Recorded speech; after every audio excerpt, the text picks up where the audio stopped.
Today, we're going to be unboxing some VCLT. I don't know how a record fits in here. We're also going to be ranking some studio albums, so stay tuned.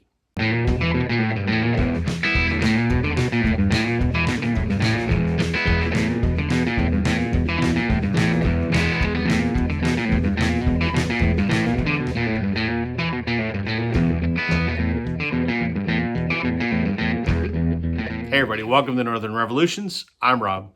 Welcome back if you're returning. Welcome if you're new. Yes, VCLT in the mail today. Sort of. It is not a record, but it is from a fellow member of the vinyl community. So we're going to call it VCLT. I was expecting this. This is something from my very, very good friend, John, at Music Talk from John, who you all know. And if you don't, I'll leave a link and just go subscribe John's channel for some background. You may know that I am a massive baseball fan. I'm a diehard Toronto Blue Jays fan, and I have been my entire life. What's that have to do with John, you ask? John lives in Florida, not too far from Dunedin, Florida, which is the spring training home of my beloved Toronto Blue Jays, but is also the home of the Dunedin Blue Jays, which is our single A affiliate that we actually own. Not a lot of major league teams actually own their minor league affiliates. This is one of those occasions where we do. That's where our player development complex is. Our entire farm system is based around Dunedin, Florida. And I said to John one day, if you're ever in Dunedin and you happen to be near TD Ballpark, pick me up a hat. Pay for it. So John texted me last week. He was at TD Ballpark. So I know what's in here, but I'm going to show you what's in here. Okay. Pleasant surprise, but we'll get to this first. So this is the cap of the Dunedin Blue Jays. This is not actually the cap that the Toronto Blue Jays wear. This is a throwback hat. It's actually all blue on the front with that logo, but this is a throwback from the original one that they wore from 77 to the early 90s. So the Dunedin Jays cap it's a D with the J on it. So John picked me up this, which was what I wanted. Thank you so much. Quick wardrobe change. There we go. The Dunedin Blue Jays. Now I just need to get a New Hampshire Fisher Cats, which is our AA team. I need to get the Buffalo Bisons, which is easy because Buffalo is just down the road. And I need to get a Vancouver Canadians because that's our other single A affiliate. I've got a couple other minor league caps from back in the day, like the Syracuse Chiefs when that used to be our AAA team. But this is cool. Thank you, John. The other thing that's in here, didn't expect, is this. This is our batting practice cap. It's the batting practice cap that the Dunedin Jays wear. It's the batting practice cap that the Toronto Blue Jays wear. So we have our alternate uniform, which is a reverse of this. But this is the batting practice cap. So very cool, John. Thanks for sending that, man. That's awesome. Should we try that on too? There we go. I got Jays hats coming out my arse now. That's not a bad problem. All right, put this one back on. There's something else in here that I knew was coming because John sent me a picture the morning after he was at the stadium. He goes, "Do you want this too?" It almost hit my car. Hell yeah, a game ball. It's a Rawlings, looks just like what's used in MLB, but instead of saying official major league ball like the ones do in the majors, this says official minor league ball. I don't know if we can get that to focus. There we go. Official minor league ball, and it's signed by Rob Manfred, who's the commissioner of baseball. Very cool, John. This is cool. I have a game used ball from the New York Penn League, which I don't even know. I guess that's still around. Jays used to have a single A team there as well. So I have a game-used New York Penn League ball. Now I have a game-used Florida League ball. So that's awesome. Thank you for that, John. Very, very cool, man. I love it. I know all of you want me to talk about baseball for the next 50 minutes, but I'm sure some of you want me to talk about records, and that is exactly what I'm going to do now. I got a request from a viewer. Could I rank CCR studio albums? Sure, absolutely could. So that's what we'll do today. What's impressive to me about Creedence Clearwater Revival They have a string of hits, and you know them all. All of that work came from 7 albums that were released over a 5-year span. That's amazing. One of the most, regarded bands of, the late 60s, early 70s did all their work in 7 years. Amazing. Very hard to rank the studio albums because of the 7, there are 5 that are awesome, 1 that's pretty good, and 1 that sucks. so tough task, but we're going to do it. Okay. I don't think this is going to be a surprise to anyone who knows anything about Creedence Clearwater Revival. Coming in at number 7, their last album, Mardi Gras. Kind of a cool cover. It's embossed. By this point in time, Creedence was a threesome because Tom Fogerty, John's brother, had left the band. There was a lot of tension in the members of the band, and I guess including Tom as well, that John was the songwriter, and they felt that they should be able to contribute as well. And those tensions remained probably to this day. Thankfully, John owns the rights back to the music now. But so John basically said, all right, boys, have at it. You write some songs too. And so consequently, they did, and this album sucks. The only 2 singles off of here was Someday Never Comes and Sweet Hitchhiker. Who wrote both of those singles? John Fogerty. The ones that the other guys did, I don't think are very good. I just think this is John going, screw you guys, if you can do better, have at it. And it kind of shows. They're not songwriters, in my opinion. This is just my opinion. So don't listen to this very much. I love Someday Never Comes, and I like Sweet Hitchhiker, but the rest is... And even those, relative to John's other hits, Number 6, and I don't think this would be a surprise to many folks either, probably. Their second to last album, Pendulum. This is the last one with Tom Fogerty on it. You know our Wednesday rule, it's gatefold, you got to show it. So there you go. Big songs off here. Molina, Have You Ever Seen the Rain? Great song. And Hey Tonight. Good songs. Love them.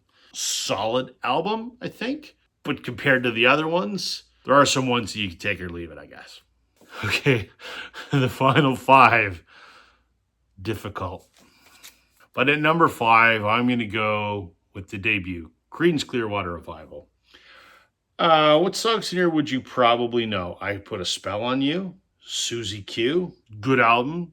Debuts often tend to be stronger albums, and this is not their strongest album by any stretch of the imagination. I think it's all just good. The singles are good singles. The rest of the album are good songs. I don't ever want to skip any of them, but it's just not one that I go, man, I got to listen to the debut. These next 2 could probably change based on my mood, to be quite honest. So I'm going to put number 4, it's Bayou Country. This is actually my dad's original from whenever it came out, 1969, I think. This is his original OG and not a mark on it. Born on the Bayou. They did a good cover of Good Golly Miss Molly. Proud Mary. Arguably, probably CCR's biggest song. Great cover by Ike and Tina Turner. Keep on Chugolin'. I love that. CCR was great live for doing jams, and this was one they used to jam quite a bit. I mean, it's 7.5 minutes on the record, almost 8 minutes on the record, and live they drag it out, but solid. Love it. Number 3, again, 3 and 4 could switch depending on my mood, but I'm going Green River. Again, this was my dad's original from 68, 69, whatever. There's his initials right on the back. Obviously, the title track, Green River, Commotion, Tombstone Shadow, Bad Moon Rising. Probably their second biggest hit, I would think. Lodi, The Nighttime is the Right Time. There's 9 songs, like 5 of them are ones you would find probably on CCR Greatest Hits records. So, damn good album. Bad Moon Rising was actually the first song I ever learned to play on guitar when I was 18 or whenever I first picked up guitar. Number 2, I thought should be number 1, or I thought was going to be number 1, till I sat down and played all of these albums over the last week to kind of refresh my brain on all of them. I thought this was going to be number one. Willie and the Poor Boys. What a solid, solid record. Down on the Corner. It Came Out of the Sky. Fortunate Son, their Vietnam War protest song. Don't Look Now, It Ain't You or Me. Midnight Special. Awesome cover, I think, of Cotton Fields. Effigy, again, another great jam song that when they do that live, fantastic. I thought this was going to be number one. So what does that leave? Obviously, number one is Cosmo's Factory. Wow. Traveling Band, my favorite CCR song. 737 Coming Out of the Sky, Gonna Take You Down to Memphis on a Midnight Ride. God, I love it. Looking Out My Back Door. I remember when I was like 5 or 6 or 7 or something, singing that whenever it happened to come on. Run Through the Jungle. Up Around the Bend. Who'll Stop the Rain. God, I love that song. Their cover of I Heard It Through the Grapevine. Long as I Can See the Light. I mean, every one of these you'll see on their greatest hits. Ooby Dooby's a fun song. Ramble Tamble is a great opener.